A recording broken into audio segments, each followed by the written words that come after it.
Hello all, welcome to our channel. నా పేరు మహేష్ చంద్ర. నిన్న రాత్రి ఆ ఇంట్లో ఏం జరిగింది, విశ్వక్షేణ్ గారు బయటికి వెళ్ళిపోయిన తర్వాత హౌస్లో ఏం జరిగింది, ఏం మాట్లాడుకున్నారు, ఏంటి అనేది మాట్లాడుకుందాం. నబీల్ థింకింగ్ పవర్ చాలా బాగుంటుంది అబ్బా. కొంచెం గేమ్ గురించి కానీ, మనుషుల గురించి కానీ, ఆ టాస్క్ల గురించి కానీ కొంచెం బాగా ఆలోచిస్తాడు నబీల్.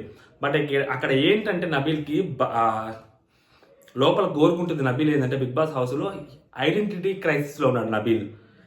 గుర్తింపు కోరుకుంటున్నాడు నబీల్, అది దొరకట్లేదు. అందుకని తనకి తన సెల్ఫ్ ఎలివేషన్లు ఇచ్చుకుంటున్నాడు. జాగ్రత్త గమనిస్తే నిన్న విష్ణుప్రియ కోసం సపోర్ట్ చేశాడు, యష్మి కోసం సపోర్ట్ చేశాడు.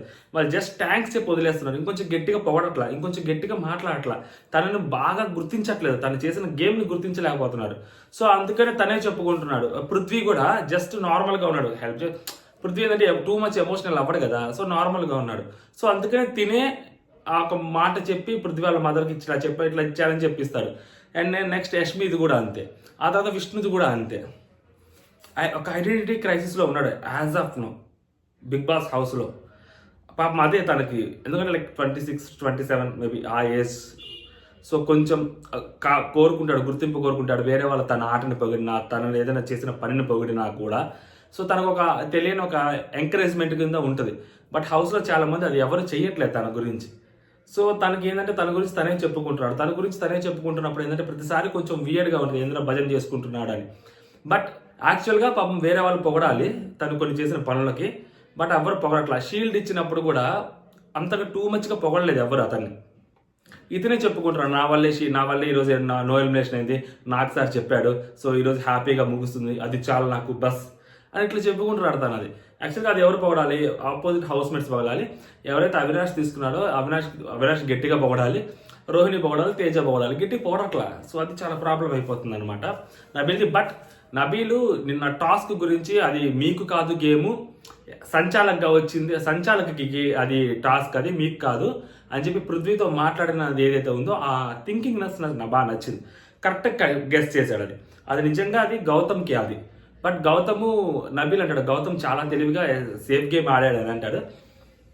బట్ అతని దృష్టిలో అది సేఫ్ గేమ్. బట్ మన పాయింట్ ఆఫ్ వ్యూలోకి వచ్చేసరికి గౌతమ్ అంత అలాంటి ఒక సిచ్యువేషన్లో టక్కని తనకి కూడా ఇది నన్ను లాక్ చేయడానికి, నన్ను ఇరికించడానికి బిగ్ బాస్ నన్నే పెట్టాడు, ఎందుకైనా మంచిది అని చెప్పి తెలివిగా ఆలోచన వచ్చి అలా పెట్టడం అనేది చిన్న విషయం కాదు. దానికి మనం ఆ తెలివికి మనం సపోర్ట్ చేయాలి అండ్ ఆ తెలివిని మనం మెచ్చుకోవాలి. అంటే అక్కడ నేమ్స్ రాయడం అనేది ఇష్యూ ఏమీ లేకుండా, గొడవలు ఏమీ లేకుండా ఖచ్చితంగా ఆల్రెడీ అదేంటి గ్రూప్ గేమ్ అనేది తిను ప్రొజెక్ట్ చేస్తా ఉన్నాడు, వాళ్ళని పాయింట్అవుట్ చేస్తూ ఉన్నాడు. ఇప్పుడు పొరపాటున రోహిణిని కాకుండా పృథ్వీని తీసేస్తుండే ఖచ్చితంగా గ్రూప్ గేమ్ అనేవాళ్ళు. సో అలాంటి దానికి ఛాన్స్ రాకుండా చేసినందుకు ఖచ్చితంగా తను కరెక్టే. సో పృథ్వీ వాళ్ళు కూడా అదే అంటారు, తను కరెక్ట్ చేశాడు, ఇంకా అది ప్యూర్లీ లక్, తను అలా చేశాడు, మనం ఏం చేయలేం అంటే. నబీల్ అంటాడు లేదు జస్ట్ అది యాక్చువల్గా డెసిషన్ మేకింగ్. పృథ్వీది తీయాలా, లేకుంటే బ్లూ పడింది అనుకో, లేకుంటే రోహిణి తీయాలా, ఎవరిని తీయాలి, ఎందుకు తీయాలి, డిస్కషన్ పెట్టాలి. యాక్చువల్గా ఇట్స్ ఆల్ అబౌట్ డిస్కషన్స్. అక్కడ మీరు ఫైట్ చేయాలి, అక్కడ కొంచెం ఎక్స్ట్రీమ్ జరగాలి, ఇదంతా టాస్క్ జరగాలి. బట్ అది ఏం జరగకుండా చాలా సేఫ్గా వెళ్ళిపోయింది అన్నట్టు మనోడు మాట్లాడతారు అనమాట.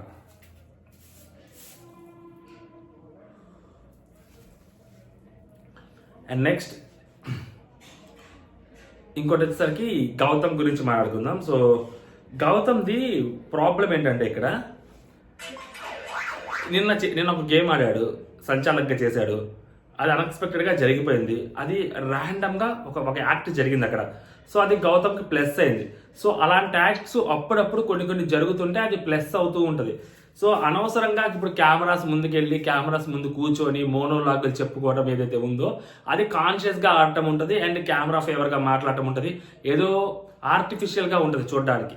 నిన్న జరిగింది చాలా న్యాచురల్గా జరిగింది. ఆ ప్రాసెస్లో ఆ థాట్ ప్రాసెస్ రావటము, ఆ గేమ్లో అది తీసుకొని లిప్స్టిక్ నెయిల్ పాలిష్ వాటితో రాయటము, ఇదంతా చూడడానికి అబ్బా అంత స్పాట్ ఏం డెసిషన్ వచ్చింది రామా, సూపర్ రా, ఇలా ఉంటుంది. సో అదే కాకుండా కెమెరా ముందుకు వెళ్ళి కూర్చొని తెలుగులో మాట్లాడటం, కొన్ని ఆ పదాలు సరిగ్గా పలకలేదని చెప్పి మళ్ళీ వెనక్కి వచ్చి ఆ డైలాగ్ని మొత్తాన్ని మళ్ళీ పలకడము, ఇదంతా చూడడానికి ఏదో కాన్షియస్గా ఉంటుంది, ఏదో చెప్పాలని అనుకుంటుంది.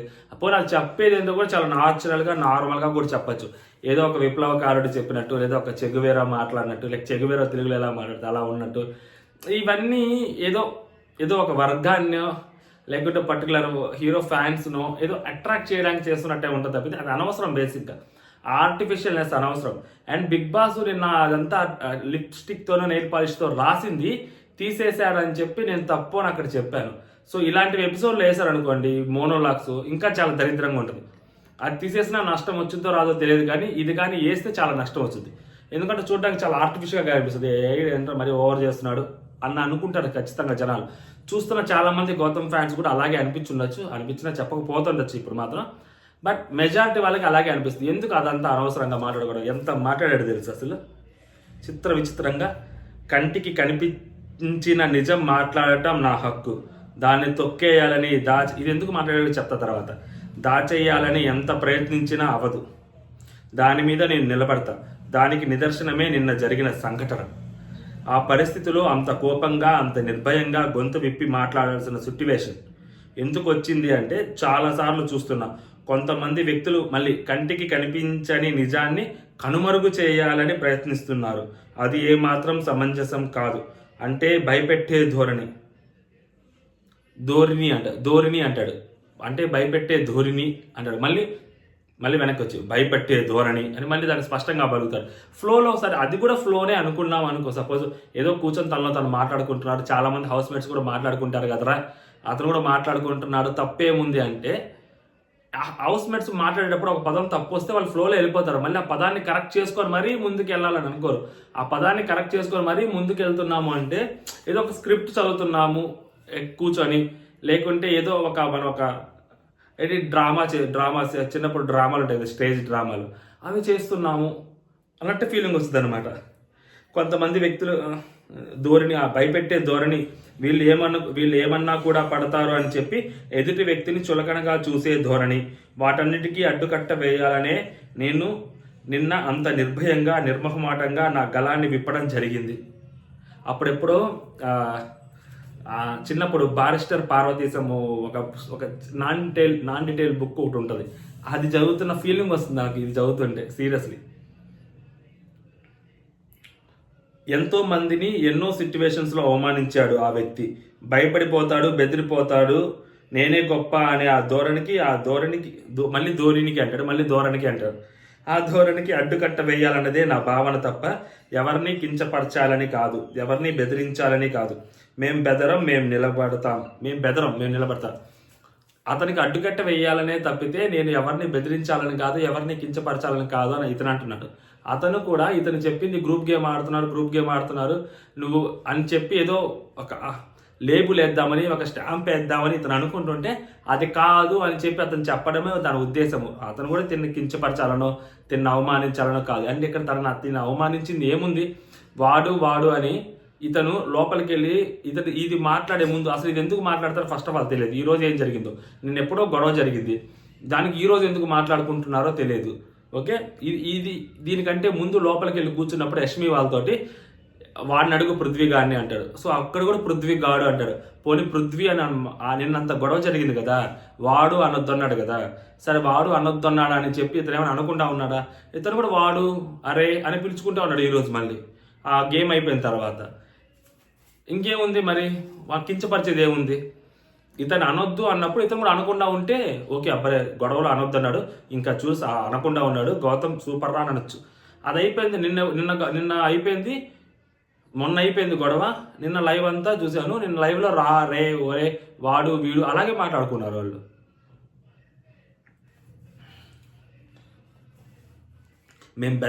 మేము నిలబడతామని స్పష్టంగా గలం విప్పి చెప్పడం జరిగింది. అర్థం చేసుకుంటారని నేను భావిస్తున్నాను. ఇంకా ఉంది, ఇట్లు లేదు అక్కడ కింద, ఇంకా చాలా ఉంది. ఇప్పుడే కాదు, ఏ వ్యక్తి ఎలా ప్రవర్తిస్తాడో ఆ వ్యక్తికి ఆ విధంగానే సమాధానం చెప్పాలి. అలాగే చెప్తా. నాకు కంటికి కనిపించే నిజాన్ని నిర్భయంగా, నిర్మహమాటంగా కనుమరుగవ్వనివ్వకుండా ఎవరు అణిచివేయాలని అనుకున్నా ఒక్కడినే నిలబడతా, ఒక్కడినే పోరాడతా. ఎంతమంది ఎదురొచ్చినా నేను నమ్మే నిజం కోసం పోరాడుతా, ఒక్కడినే నిలబడతా. అది ఎలాంటి సంఘటనైనా కానివ్వండి. I am clear. నిజాలు కళ్ళకు కొట్టించినట్టు కనిపిస్తున్నాయి. కంటికి కనిపించని నిజాన్ని బయటకు తీసుకురావాలి. తప్పు చేయడం ఎంత తప్పో, తప్పు జరుగుతున్నప్పుడు ప్రశ్నించకపోవడము అంతే తప్పు. ఆ ప్రశ్నించే గొంతుకును నేనవుతా, పోరాడుతా. వస్తున్నాయి వస్తున్నాయి జగన్నాథ రథ చక్రాలు వస్తున్నాయి. హీనులారా దీనులారా బాధా సర్పద్రష్టులారా ఏడవకండి. జగన్నాథ రథ చక్రాలు వస్తున్నాయి. అది అన్నమాట సంగతి. అర్థమైందా ఫైనల్గా? అది మ్యాటర్. ఏం లేదు అక్కడ. చెప్పుకున్నాడు అంటే లైక్ ప్రశ్నిస్తాను, పోరాడతాను అంటున్నాడు. నేనేమంటున్నా అంటే నువ్వు ప్రశ్నించు, పోరాడు. యాక్చువల్గా అక్కడ కంటికి కనుమరుగవుతున్న సంఘటన ఇవన్నీ అనవసరం అంటున్నా. ఎందుకంటే నువ్వు 5 వారాల తర్వాత లోపలికి వచ్చావు. ఓకే, నీకు అప్పటికే వాళ్ళు గ్రూప్ గేమ్ ఆడుతున్నారని నీకు క్లియర్గా తెలుసు. కొత్తగా నువ్వు వచ్చి కనిపెట్టింది ఏమీ లేదు. ఇంకొక 5 వారాల తర్వాత ఎలిమినేట్ అయిపోయిన వాళ్ళు లోపలికి వచ్చి మీరు ఇంకా గ్రూప్ గేమ్ ఆడుతున్నారని వాళ్ళు వచ్చి చెప్పారు. అంటే ఫిక్స్, నువ్వు అప్పుడు ముందు చూసిందే ఇంకా జరుగుతూనే ఉంది. సో నీకు తెలిసిపోయింది, నీకు మధ్యలో ఇంకా ఏం మారలేదని నీకు తెలుసు, చిన్నపిల్లడికి కూడా అర్థమైంది. సో కొత్తగా కనిపెట్టింది ఏముంది, కంటికి కనిపించింది ఏముంది, అందరికీ కనిపిస్తూనే ఉంది కదా. అక్కడ ఎవరైతే ఆ ఫ్రెండ్స్ ఉన్నారో ఆ ఫ్రెండ్స్ కాకుండా మిగిలిన వాళ్ళందరికీ వాళ్ళు గ్రూప్ గేమ్ ఆడుతున్నారు. తేజాకి తెలుసు అక్కడ గ్రూప్ గేమ్ ఆడుతున్నారు, రోహిణికి తెలుసు అక్కడ గ్రూప్ గేమ్ ఆడుతున్నారు, అవినాష్కి తెలుసు, బయట చూస్తున్నారు జనాలకి తెలుసు వాళ్ళు గ్రూప్ గేమ్ ఆడుతున్నారని, కొన్ని చోట్ల గ్రూప్ గేమ్ ఆడాలని. అండ్ ఇక్కడ తెలియంది ఏంటంటే, ఇక్కడ తెలియంది ఎవరికి, మన గౌతమ్కి తెలియంది, గౌతమ్ తెలుసుకోవాల్సింది, గౌతమ్ శోధించాల్సింది, గౌతమ్ పరిశోధించాల్సింది, గౌతమ్ కనిపెట్టాల్సింది, ప్రశ్నించాల్సింది, గొంతెత్తాల్సింది రోహిణి వాళ్ళు గ్రూప్ గేమ్ ఆడుతున్న సంగతి చెప్పాలి బయటికి. అప్పుడు గౌతమ్ తోపు తురుమని ఒప్పుకుంటారు ఎవరన్నా. ఆల్రెడీ బయట చూసి వచ్చింది, మళ్ళీ వేరే వాళ్ళు వచ్చి ఆల్రెడీ చెప్పిన దాన్ని పట్టుకొని ఏదో కనిపెట్టేసినట్టు కంటికి కనిపించని నిజం, కంటికి కనిపించకపోవడం ఏంటి, కనిపిస్తానే ఉంది కదా వాళ్ళు గ్రూప్ గేమ్ ఆడుతున్న సంగతి. బయట వాళ్ళు వచ్చి చెప్పారు కదా, విన్నారు కదా మీరు, అక్కడ వాళ్ళందరికీ తెలుసు కదా, తేజాకి, అవినాష్కి, రోహిణికి, వాళ్ళకి కూడా తెలుసు కదా. సరే ఇటు పక్క నబీల్కి, విష్ణుప్రియకి అండ్ నిఖిల్కి, ప్రేరణకి, యష్మికి, పృథ్వీకి అందరికీ తెలుసు కదా. ఇంకా కంటికి కనిపించని నిజం ఏముంది అక్కడ, అంతా కంటికి కనిపిస్తానే ఉంది కదా. కంటికి కనిపించింది ఏంది, కంటికి కనిపించింది ఏంది అంటే రోహిణిని అవినాష్ సేవ్ చేయటం, అవినాష్ ఎగ్గు రోహిణి పడేస్తే నబీల్ని, నిఖిల్ని ఆల్మోస్ట్ కాళ్ళు పట్టుకోలేదు, అంతే అడుక్కున్నట్టే చేసింది లిటరలీ. మామ అంత టార్చర్ పెట్టాడు అవినాష్, ఆమెల్లి అడుక్కుంది. అది గ్రూప్ గేమ్ అంటే. అండ్ రోహిణి కోసము తన ఫ్యామిలీని కూడా సాక్రిఫైస్, తప్పు చేస్తే దాన్ని అవ్వ అని చెప్పి ఎగ్గేసారు చూసారు. దాంట్లో వాళ్ళ ఫ్యామిలీ పోయినా పర్లేదు, మా ఫ్యామిలీ రాకపోయినా పర్లేదు అన్నంత పెద్ద శిక్ష చేస్తే అప్పుడు ఏడ్చుకుంటూ వరుసగా Day 1, Day 2, Day 3, Day 4, Day 5, Day 6 ఏడ్చారు చూడండి తేజ. వాళ్ళది గ్రూప్ గేమ్. అది మాట్లాడండి, అది మాట్లాడాలి గౌతమ్, అది ఎక్స్పోజ్ చేయాలి, అప్పుడు సూపర్ ఉంటుంది.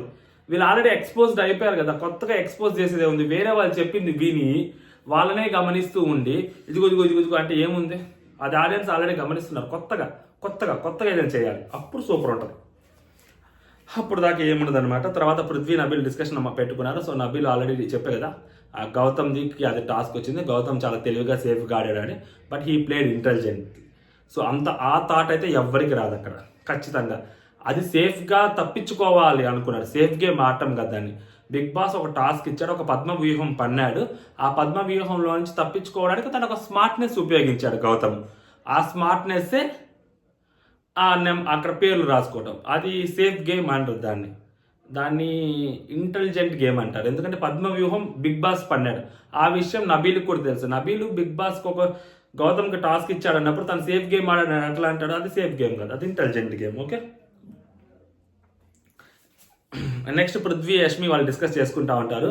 పృథ్వీ యష్మి అంటది, నేను కాపాడాను, నువ్వు నా దాంట్లోకి వచ్చావు, లేకుంటే నీకు 10 మార్కులు వచ్చేవి, అది ఇది. అసలు నీ మీద నేను కాలు పెట్టి నిలబడి నువ్వు ఫస్ట్ వెళ్ళిపోతావు, తర్వాత నేను వద్దాం అనుకున్నాను, బట్ కాకపోతే నేనే వచ్చేసాను, నువ్వు ఏదో ఏలాడుతూ ఉన్నావు, అనవసరంగా నేను నా దాంట్లోకి పిలిచాను, నేను దోసేయాల్సిందని చెప్పి ఈ అమ్మాయి మాట్లాడుకుంటా ఉంటుంది. బట్ ఈ అమ్మాయికి ఏంటంటే యాక్చువల్గా పృథ్వీకి లక్కు బాగుంది, నీ లక్కు బాగుంది అంటున్నారు. యాక్చువల్గా పృథ్వీకి అంటే యష్మికి లక్కు బాగుంది, అట్లీస్ట్ 20 పాయింట్లు వచ్చాయి. పృథ్వీ పొరపాటున ఇటు రాకుండా అటు ఎల్లుంటే విష్ణుప్రియ సైడు నెక్స్ట్ ముగ్గురు, అప్పుడు తర్వాత ఎట్లా రోహిణిది పడింది. ఓకే, తర్వాత ముగ్గురు రెడ్లోనే ఉన్నారు, రోహిణి అటు వెళ్ళిపోయింది తేజ దగ్గరికి. ఆ రెడ్ కానీ పడి ఉంటే మళ్ళీ రెడ్ పడినప్పుడు ఎవరైతే సింగిల్గా ఉన్నారో వాళ్ళు లాగేసేవాళ్ళు. పృథ్వీ ఇటు వచ్చి ఈ అమ్మాయి దగ్గర నిలబడ్డాడు కాబట్టి రెడ్ పడేసరికి విష్ణుప్రియది బయటికి లాగాడు. విష్ణుప్రియ 10 మార్కులు వచ్చి ఎక్కువసేపు నిలబడలేదు. యష్మి ఒక్కటే సింగిల్గా ఉండి విష్ణుప్రియ వైపు వచ్చి ఉంటే యష్మిది లాగేవారు. యష్మి ఆల్రెడీ చెప్పింది, నేనైతే అంతలా హోల్డ్ చేసేవాను కదా, ఖచ్చితంగా దిగేసేదానని. సో యష్మికి 10 వచ్చాయి, పృథ్వీ వల్ల యష్మికి 20 వచ్చాయి, లేకుంటే 10 వచ్చేవి ఖచ్చితంగా విష్ణుప్రియ వైపు వెళ్ళుంటే. అది విష్ణుప్రియ, అది ఇప్పుడు అది యష్మి అటువైపు నుంచి మాట్లాడింది, పృథ్వీ వైపు నుంచి కూడా మాట్లాడుంటే ఇటు పక్క వచ్చాయి అనమాట. ఇట్స్ జనరల్ డిస్కషన్ అది. తర్వాత నిఖిల్ ప్రేరణ మాట్లాడుకుంటారు. యాక్చువల్గా ఇక్కడ ప్రేరణ మంచి తెలివిగల అమ్మాయి. ఆ అమ్మాయి నైట్ అనవసరంగా కొన్ని క్రింజ్ డిస్కషన్స్లో పార్టిసిపేట్ చేస్తుంది. అండ్ ఇంకొకటి, ఆ అమ్మాయితోటి మంచిగా ఇంటలెక్చువల్గా కొంచెం అంటే అమ్మాయి కొన్ని పదాలు లూజ్ పదాలు మాట్లాడినా కూడా అదే అప్పుడప్పుడు వస్తుంటాయి ఆ పదాలు, అవి కాకుండా షీ ఆర్ మోర్ ఇంటెలిజెంట్ అనమాట. కొంచెం మంచిగా మాట్లాడితే ఆ అమ్మాయి మంచిగా మాట్లాడుద్ది, లైఫ్ లెసన్స్ అవ్వచ్చు, లేదా నార్మల్గా ఒక ఇంటెలెక్చువల్ డిస్కషన్స్ అనేవి అమ్మాయితో జరుగుతాయి ఖచ్చితంగా. బట్ అంత డిస్కషన్ పెట్టే వాళ్ళు చాలా తక్కువ ఉన్నారు హౌస్లో. తనకి ఆ పవర్ ఉంది తనకి. అంటే ఆ అమ్మాయి ఏంటంటే నార్మల్గా ఇంకా నార్మల్ ఆ డిస్కషన్స్ అది క్రింజ్ అన్నాను, కానీ జస్ట్ ఇంకా తేజ వాళ్ళతో ఒక ఫన్ యాక్టివిటీస్లో, ఫన్ డిస్కషన్స్లో, చాలా నార్మల్ డిస్కషన్స్లో పార్టిసిపేట్ చేస్తూ ఉంటుంది. నైట్ వెళ్ళి నబీల్ దగ్గర కూర్చొని డైరీ రాసుకుంటూ ఉంటుంది. కానీ బట్ అమ్మాయి దగ్గర మంచి డిస్కషన్ పడాలి లైట్గా. ఎవరైనా లైక్ మణికంఠ లాంటి వాళ్ళు ఉంటే కొంచెం మంచి డిస్కషన్ వస్తుంది నాకు తెలిసి. మణికంఠ, వెళ్ళిపోయిన వాళ్ళలో శేఖర్ భాష అన్న, ఇలాంటి వాళ్ళు ఉంటే ఒక మంచి డిస్కషన్ అమ్మాయితో పెట్టగలిగితే మంచి వాళ్ళ అవుట్పుట్ బాగా వస్తుంది, వినడానికి కానీ చూడడానికి కానీ బాగుంటుంది ప్రేరణతో డిస్కషన్. నిఖిల్ ప్రేరణ కూడా ప్రేరణ అంటది, నువ్వు ఆ 21 మంది ఉన్నారు హౌస్లో, 21 మంది పర్సనాలిటీస్ నువ్వు యాక్సెప్ట్ చేస్తావా అంటే, అసలు నిఖిల్ ఇక్కడ ఇంత డిస్కషన్ ఎందుకు పెట్టాడో అర్థం కాదు. అంటే నిఖిల్ ఏంటంటే, నేను నాలాగే ఉంటాను, నేను వేరే వాళ్ళు చెప్తే మారను, మా అమ్మ చెప్పింది కదా అని చెప్పి నేను కామ్గా ఉండను. అంటే లైక్ వాళ్ళ అమ్మగారు చెప్పారని చెప్పి తినేదో తనతోటి ఫ్రెండ్షిప్ చేయాలనుకుంటున్నాడు అన్నది ఒక పాయింట్. అది కాదని చెప్పడం కోసం. అండ్ నెక్స్ట్ ఇంకొకటి ఏంటంటే, ఆ సోనియా ఏదైతే చెప్పిందో అండ్ సీత ఏదైతే మాట్లాడిందో అండ్ మన పేరుంది మణికంఠ ఏదైతే చెప్పాడో ఆ 3 పాయింట్లు తప్పు, నేను అది కాదు అని చెప్పడం కోసం అనమాట. బట్ ఈ డిస్కషన్ అన్నింటిలో ఒక పాయింట్ని వేరేలాగా అర్థం చేసుకున్నాడు, కంప్లీట్లీ డిఫరెంట్గా అర్థం చేసుకున్నాడు. మణికంఠ ఒకటి చెప్పాడు, దీనికి ఇంకొకటి అర్థమైంది. సో అదేంటనేది కూడా మాట్లాడతాను. కొంచెం అదొక్కటి తప్పితే మిగిలిన డిస్కషన్ అంతా ఇంకా నార్మల్ డిస్కషనే, పెద్దగా ఏం లేదు. అందరు నువ్వు 21% పర్సనాలిటీస్ని నువ్వు యాక్సెప్ట్ చేస్తావని అడిగితే నిఖిల్ అంటాడు, నేను అంటే లైక్ ఇట్ డిపెండ్స్, అంటే నిన్ను తొక్కి నీ క్యారెక్టర్ని బ్యాడ్గా పోర్ట్రే చేసి నేను గెలవాల్సిన అవసరం నాకు లేదు. That is my personality. అది నీకు ఎలాగైనా అనుకో, నీ పర్స్పెక్టివ్, నువ్వు రాంగ్ అనుకో, ఇంకోటి అనుకో, నాకు రాంగ్ అనిపిస్తే నేను చేయను అంతే. ఇప్పుడు పృథ్వీ నేను కలిసి ఆడతాం, నేను పృథ్వీకి మాట ఇచ్చా, నేను సపోర్ట్ చేస్తా అని చెప్పాను. నేను చాలాసార్లు చెప్పాను, జస్ట్ థిన్ లైన్ చాలాసార్లు చెప్పాను. అంటే లైక్ ఇప్పుడు ఆల్రెడీ అది చేసేసా, సపోర్ట్ చేస్తా అని చెప్పాను, సపోర్ట్ చేసే అంటే లైక్ ఆ చీఫ్ కంటెండర్ అయ్యే దానికి అట్లీస్ట్ అంతవరకైనా కానీ సపోర్ట్ చేస్తా అని చెప్పాను. కానీ ఎప్పుడు అంతవరకు సపోర్ట్ చేయలేదు, ఇప్పుడు అంతవరకు సపోర్ట్ చేసి అట్లీస్ట్ తను చీఫ్ అయ్యేంత వరకు నేను సపోర్ట్ చేస్తానని చెప్పాను. సో ఇప్పుడు సపోర్ట్ చేస్తున్నాను అని చెప్పి చెప్తాడనమాట. థిన్ లైన్ ఉంటుంది. So already I have done it అంటాడు. సో అది చెప్తున్నాడు అనమాట. నేను నీతో మంచిగా ఉన్నప్పుడు నువ్వు కొంతమంది మంచిగా ఉండరు అంటే, ఈ అమ్మాయి అంటది నీతో కాదురా అంటే, నేను కూడా జనరల్గా చెప్తున్నా అంటే ప్రేరణ అంటది, you are saying expectations comes with respect to self. అంటే నువ్వేమంటున్నావు అంటే ఎక్స్పెక్టేషన్స్ అనేవి మన దాంట్లో నుంచి వస్తాయి, మనలో నుంచి వస్తాయంటే సెల్ఫ్ కాదు, అసలు సంబంధమే లేదు, అసలు సెల్ఫే కాదు, అసలు దానికి సంబంధమే లేదు. నేను థర్డ్ పర్సన్ అనుకో, సపోజ్ నేను 3వ వ్యక్తిని అనుకో, బట్ ఐఎమ్ సీయింగ్ బిహేవియర్స్ అనుకో, నేను 3వ వ్యక్తిని, బట్ నేను నీ నుంచి ఏమి ఆశించట్లా, జస్ట్ నేను నార్మల్గా నేను ఎవరి నుంచి ఏమి ఆశించకుండా అందరి బిహేవియర్స్ని నేను చూస్తున్నాను, గమనిస్తున్నాను అని అనుకో. It's not how you are with. అప్పుడు ఏంటంటే, నేను అందరి బిహేవియర్ని గమనిస్తున్నప్పుడు నేనేం గమనిస్తానంటే, నువ్వు నీతో ఎలా ఉన్నావో అనేది నేను గమనించను. Okay, it's not how you are with me. నువ్వు నాతో ఎలా ఉన్నావు అనేది నేను పట్టించుకోను, నేను గమనించను. నువ్వేంటి అనేది గమనిస్తా. హౌ యు ఆర్ చూస్తా, అంటే నువ్వు ఎలాంటి వాడివి అనేది చూస్తా. నువ్వు నాతో ఎలా ఉన్నావు, నాతో ఎలా మాట్లాడుతున్నావు, నాతో మంచిగా ఉంటున్నావా లేదా, ఇది కాదు నేను గమనించేది. అంటే నేను ఒక థాట్ పర్సన్గా చూస్తాను ఎప్పుడు. అంటే నాతో ఎవరైనా డిస్కషన్ పెడితే వాళ్ళు మంచి చెడుల గురించి, వాళ్ళు మంచి వాళ్ళ చెడ్డోళ్ళ నేను గమనించను. వాళ్ళు వేరే వాళ్ళతో డిస్కషన్ పెడుతున్నప్పుడు లేదా వాళ్ళు ఏదైనా పనులు చేస్తున్నప్పుడు అప్పుడు వాళ్ళని గమనిస్తా. అప్పుడు గమనిస్తా వాళ్ళ బిహేవియర్ ఏంటి, వాళ్ళు ఏంటి అనేది ఈ అమ్మాయి మాట్లాడుతూ ఉంటుంది అనమాట. నెక్స్ట్ నిఖిల్ అంటాడు, నేను అదే చెప్తున్నా, దట్స్ హౌ యు ఆర్ అనేది దట్స్ హౌ యు ఆర్ అనేది, అంటే నువ్వేంటి అనేది ఎవరి పర్సన్ మీద డిపెండ్ అయి ఉంటుంది, ఇన్ జనరల్గా కూడా ఉంటుంది. ఫర్ ఎగ్జాంపుల్ నేను నీతో మాట్లాడాలి అని అన్నా అనుకో, నేను నార్మల్గా ఇక్కడ కూర్చొని మాట్లాడతా. అదే పృథ్వీతో అనుకో, నేను ఇంకొకలాగా మాట్లాడతా. ఓకే, పృథ్వీతో మాట్లాడితే వాడికి అర్థమయ్యేలాగా మాట్లాడతా, నీతో మాట్లాడితే నీకు అర్థమయ్యేలాగా మాట్లాడతా, యష్మితో మాట్లాడితే ఇంకోలా మాట్లాడతా, విష్ణుప్రియతో మాట్లాడితే ఇంకోలా మాట్లాడతా. బికాస్ అదే కనెక్షను నేను ప్రేరణతో ఎలా మాట్లాడుతున్నానో ప్రేరణకి నాకు అర్థమయ్యేలా మాట్లాడతా. నేను ఇప్పుడు నాకు ఒక కనెక్షన్ ఉంది, నేను నీతో మాట్లాడేటప్పుడు నీకు ఎలా అర్థమయ్యేలాగా మాట్లాడతానో నేను అలాగే మాట్లాడతా. ఓకే, నాకు నా గురించి తెలుసు, సో నీ గురించి నాకు తెలుసు, సో నేను ఆ వేలో మాట్లాడతా. ఎందుకంటే నీకు అలాగే అర్థమవుద్దని నాకు తెలుసు కాబట్టి. ఇక్కడ యష్మి ఉందనుకో, నేను డిఫరెంట్గా మాట్లాడతా. పృథ్వీ అనుకో డిఫరెంట్గా మారుతా, విష్ణు అనుకో డిఫరెంట్గా మారుతా. నేను మాట్లాడే పాయింట్ ఒకటే, బట్ కన్వే చేసే విధానం డిఫరెంట్ ఉంటుంది, మనిషిని బట్టి డిఫరెంట్ ఉంటుంది అని చెప్పి చెప్తున్నాడు అనమాట. ఇప్పుడు నేను ఇరిటేషన్తో మాట్లాడాను అనుకో, నువ్వు ఇరిటేట్ అవుతావు. అది నేను అర్థం చేసుకోవాలి. ఓకే, నేను ఇరిటేషన్గా మాట్లాడితే తను ఇరిటేట్ అవుతుంది, సో నేను నార్మల్గా మాట్లాడాలని చెప్పి నీతో మాట్లాడేటప్పుడు ఇలా మాట్లాడతా, పృథ్వీతో మాట్లాడేటప్పుడు కొంచెం గట్టిగా మాట్లాడతా. సో తినేమంటున్నానంటే ఫైనల్గా నేను ఎవరితో ఎలా మాట్లాడాలో అలాగే మాట్లాడతా. ఇది ఎందుకంటే మణికంఠ చెప్పాడు కదా, నువ్వు ఒకరి దగ్గర ఒక టోన్లో మాట్లాడతావు, ఇంకొకరి దగ్గర ఇంకొక మాడ్యులేషన్లో మాట్లాడతావు, ఆ మాడ్యులేషన్ కరెక్టా ఈ మాడ్యులేషన్ కరెక్టా అని చెప్పి మన మణికంఠ అడిగాడు కదా. సో దానికి రిలేటెడ్గా ఇదంతా చెప్పుకుంటూ వస్తాడు. ఆ పాయింట్ మనసులో పెట్టుకొని ఆ పాయింట్ క్వశ్చన్ తను వేసుకొని ఆన్సర్ ఇక్కడ చెప్తున్నాడు అనమాట మనకి. అది బట్ మణికంఠ చెప్పింది ఏంటంటే, నువ్వు వాళ్ళకి ఏదైతే చెప్పావో అదే గట్టిగా, ఇప్పుడు సపోజ్ నువ్వు వేరే వాడిని ఎదవన్నావు అనుకో, నువ్వు వాడి దగ్గరకు వచ్చి కూడా నువ్వు ఎదవాని గట్టిగా చెప్పు, అది కాదురా నువ్వు ఎదవరా ఇట్లా చెప్పకు, వేరే మాడ్యులేషన్ చెప్పకు. వాడిని అంటే నువ్వు చెప్పిన వెంటనే వాడిని యాక్సెప్ట్ చేయాలనో లేకుంటే వాడి దగ్గర నువ్వు చెడ్డ అవ్వకూడదనో అలాంటి చెప్పకు, నువ్వు మొహం మీద చెప్పేసాయి. దానివల్ల నువ్వు గొడవైతే గొడవమని. మణికంఠ ఏంటంటే నీకు చెప్పేది ఏంటంటే, నీకు సూపర్ ఓటింగ్ పడుతుంది బయట, నువ్వు దానికి తగ్గట్టు బిహేవ్ చేస్తూ దానికి తగ్గట్టు గట్టిగా ఆడు, అగ్రెసివ్గా ఆడు అని మనోడు చెప్తున్నాడు. తినేమంటున్నాడు అంటే, నేను అంత అగ్రెసివ్గా ఆడను, అది నా నేచర్ కాదు అని తినంటున్నాడు.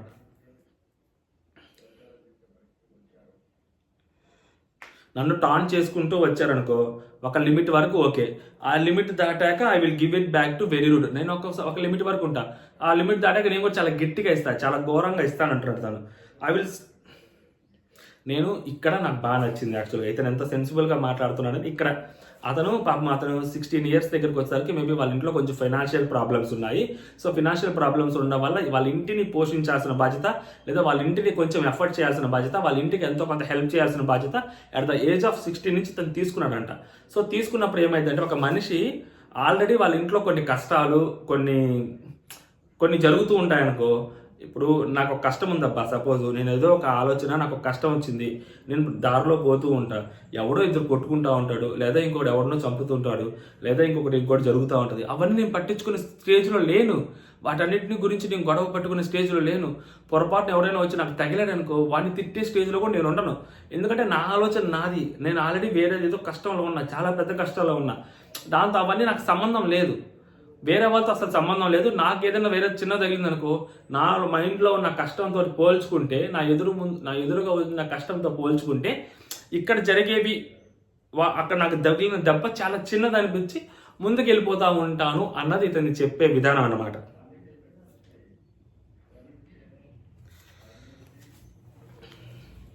సో అందువల్ల అనవసరమైన చోట పట్టించుకునేవాడిని కాదు, అవసరమైన చోట వదిలేసేవాడిని,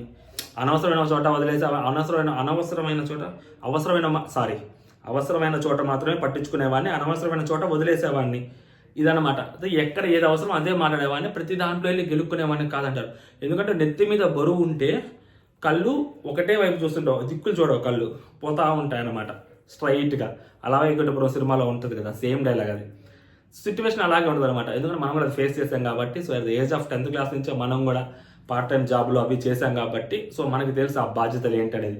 సో చిన్న చిన్న కష్టాలు కానీ వేరేవి కానీ, ఈ లవ్ ఇవి అవి ఎక్స్ట్రాలు ఒక స్టేజ్కి వచ్చిన దాకా మనం కూడా కొంచెం పక్కనే ఉంటాయన్నమాట. వేరే యావిగేషన్స్ ఉండవు, వేరేవి పట్టించుకునే వాళ్ళమే కాదు, ఆ పనులు, మనం ఏం కావాలి, ఇంటికి ఏం చేయాలి, ఇలాంటివి కొన్ని ఉంటాయి. సో అతను అదే చెప్తున్నాడు అనమాట.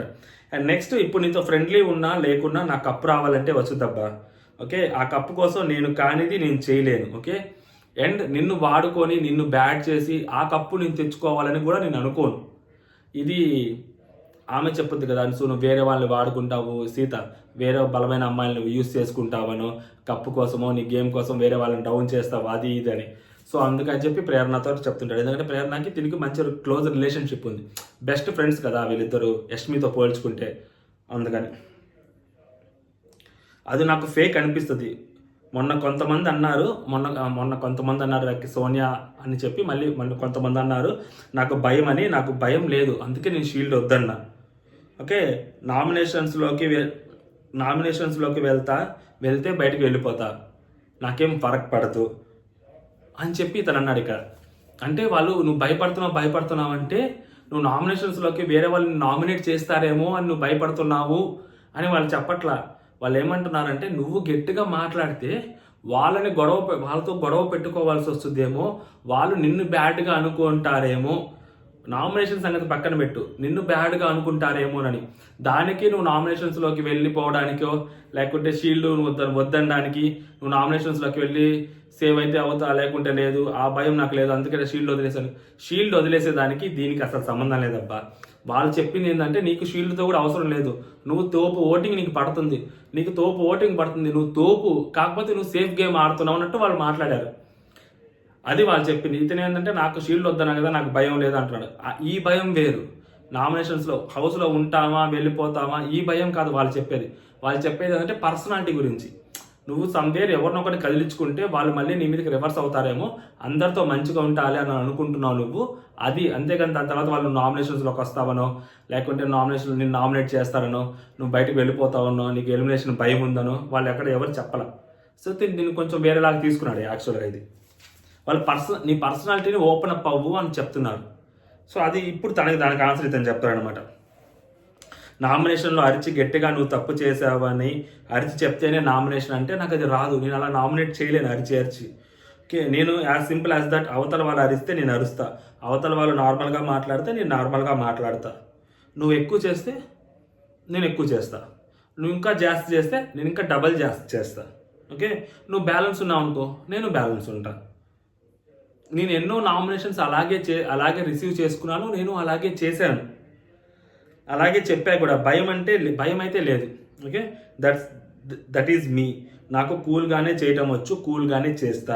ఎంతమంది చెప్పినా ఈ షో గెలిచినా గెలవకపోయినా 28 29 అంటారు మళ్ళీ 29 ఇయర్స్ పర్సనాలిటీని నేను చేంజ్ చేయలేను. నా పర్సనాలిటీని అయితే నేను చేంజ్ చేసుకోలేను, జస్ట్ బ్యాలెన్స్ చేస్తా. Okay, I can balance but I can't change. నేను చేంజ్ చేసుకోలేను, నేను బ్యాలెన్స్ చేసుకుంటా. అండ్ నీకు కూడా ఎప్పుడు నిన్ను చేంజ్ చేసుకోమని, నీ బిహేవియర్ని చేంజ్ చేసుకోమనో, నీ యాటిట్యూడ్ని చేంజ్ చేసుకోమని చెప్పలేదు నేను. జస్ట్ కొంచెం చూసుకో అని చెప్పా. ఎందుకంటే మనల్ని మనం చేంజ్ చేసుకోలేం, జస్ట్ బ్యాలెన్స్ మాత్రమే చేసుకోగలుగుతాం. కొంచెం చూసుకో అని చెప్పా అంటాడు అనమాట. ఫైనల్గా ఇది అతను చెప్పేది మాటలు. ఇక్కడ ఇతంది, అక్కడ అతంది, సరిపోయారు ఇద్దరు ఫైనల్గా, ఎవరిది వాళ్ళది. బట్ ఇక్కడ కొంచెం అనిపించింది ఏంటంటే, సో మనం కనెక్ట్ అయింది దేనికంటే ఇక్కడ పాయింట్లో 19 ఇయర్స్ అప్పుడు ఒక స్టేజ్లో ఒక కొంచెం ఏదైతే సంథింగ్ జరిగిందో దానికి నేను ఇలాగే ఉన్నాను అంటే వేరే వాళ్ళ గురించి వేరే వాళ్ళతో పట్టించుకునేవాడిని కాదన్నారు. సేమ్ నాది కూడా కొంచెం అలాంటి యాటిట్యూడ్. మేబీ ఈ పాయింట్ ఒకటి అగ్రీ చేయొచ్చు, మిగిలినంతా కొన్ని పాయింట్స్ తను డిఫరెంట్గా తీసుకున్నాడు. వాళ్ళు వేరేలాగా చెప్పారు, ఇతనికి వేరేలాగా అర్థమైంది. భయపడుతున్నామంటే నామినేషన్స్లోకో ఎలిమినేషన్స్లోకో అని కాదు, గట్టిగా మాట్లాడలేకపోతున్నావు అంటే అరిచి మాట్లాడమనో గోల చేయమనో గలబా చేయమనే కాదు. నీ మనసులో వాడు తప్పు చేశాడు, అరే నువ్వు తప్పురా అంటే నువ్వు తప్పురా, దానికి అలా కాదురా, నువ్వు ఒకసారి చూసుకోరా నాన్న, అది కాదురా నాన్న, ఇదిరా నాన్న, ఇలా మాట్లాడద్దు. నువ్వు తప్పు చేసావురా, ఇలా మాట్లాడు అని చెప్పి వాళ్ళు చెప్పడం అనమాట. అరిచి చెప్పడం అని కాదు. గట్టిగా మాట్లాడమంటే నీ మనసులో ఏదైతే ఉందో లోపల దాన్ని నువ్వు షుగర్ కోటెడ్గా మాట్లాడుతున్నావు, అలా షుగర్ కోటెడ్గా మాట్లాడొద్దు, నార్మల్గా చెప్పని. ఇప్పుడు నువ్వు తప్పు చేసావరా అని చెప్పి దీన్ని అరిచి చెప్పడం అని అనరు, అండ్ బ్యాలెన్స్ కోల్పోవడం అని కూడా అనరు. నువ్వు చెప్తున్నావు పాయింట్ అయితే బ్యాలెన్స్ కోల్పోవడం అంటే రే నువ్వు అరుస్తున్నావురా, నాకు పిచ్చిలేస్తుంది రే, ఇది ఇంకొంచెం నిన్న పృథ్వీ గౌతమ్ చేశారు చూస్తారా, అది బ్యాలెన్స్ కోల్పోవడం అంటారు. నువ్వు తప్పు చేసావు, ఇంకోసారి అలాంటి తప్పు చేయకు, ఇది నాకు ఈ తప్పు చేసావు నాకు నచ్చలేదు, మొన్న గౌతమ్ నామినేట్ చేసినప్పుడు కూడా మాట్లాడింది అదే కదా, అది బ్యాలెన్స్ కోల్పోవడం కాదు, అది అరిచి చెప్పడం కూడా కాదు, అది నార్మల్గా అలాగే మాట్లాడాలి అంతే. నామినేషన్ ప్రాసెస్ అంటే you should talk like that అంతే. సో అది ఇతను కొంచెం తప్పుగా తీసుకున్నాడు, అర్థం కాలేదు ఇతనికి. మేబీ నెక్స్ట్ వీక్ నామినేషన్స్లో చూద్దాం ఏం జరిగింది అనేది. సో ఇదన్నమాట అర్ధరాత్రి ఆ ఇంట్లో జరిగింది. ఇటు పక్క గౌతమ్, ఇటు పక్క మనోడు. సో గౌతమ్ తనది, నిఖిల్ తినది. పాప మధ్యలో అమ్మాయి వింటా ఉందన్నమాట ఎప్పుడైనా ఎస్ ఎస్ అంటది అనమాట. అదే సంగతి. జై హింద్.